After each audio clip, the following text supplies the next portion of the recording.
vakomana ava vakanoatenda the Brigham Farm yesterday, vauya vachifumurwa vachiexposiwa pamusoro pezvinhu zvinoshamisa zvinoonekwa kunzi maministers nemalegislators vanonoatenda the Brigham Farm vanoonekwa vachireceiva mabribes according to the source yandainayo panapa. Zvatiri kuona kuti zvinoita kuti kunyange nevakumwe opposition vechokwadi vanoziva vanafadzei mairi varaloya kuna ari kunosonjanisa vaya vachikondema this move. Sarambira mashoko amudanyogwa panapa unobva subscribe like watombe kuti tanga tomira paendo namajarajaro samudanyira chiti.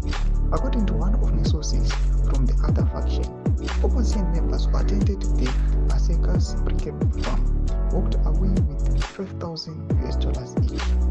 Apparently donated by Wikino Chivayo.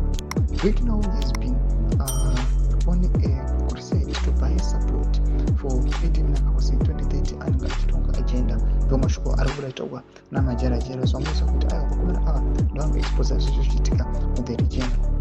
Ndoda kuti mairi anongoranyira achiti, do you think munhu aenda kunodya masondo kufarm will in any way shape or form challenge an amendment to the constitution giving ED a third term or a term extension? Do you think they will set aside those dodgy statutory instruments ruling unconstitutional? They have no idea what their constitutional role is. A sheer waste of taxpayers' money. In the end, we will only have one lawmaker.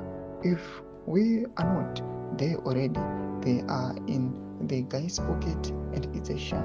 We need new leaders. Tomashua tunakuti aiwa maire aruya achislama vakomana vakanoatenda the Brigham, especially with the opposition achiti kana vachinge vanodya vanopuwa zvavapuwa ikoko. Do you think vachazomira macitizens kana kuzoenda against vakomana vethe region? Mashoko anobuda chokwa panapa tichiona kuti vakomana majarajaros nana maire they exposing sezviri kuitika vachiexposa corruption yese nemisgovernance. Tozive mafungiro enyu otodii pamusoro pechitiko ichi. Ndakomesa ichi medu sonosubscribe like sonotonga bell icon.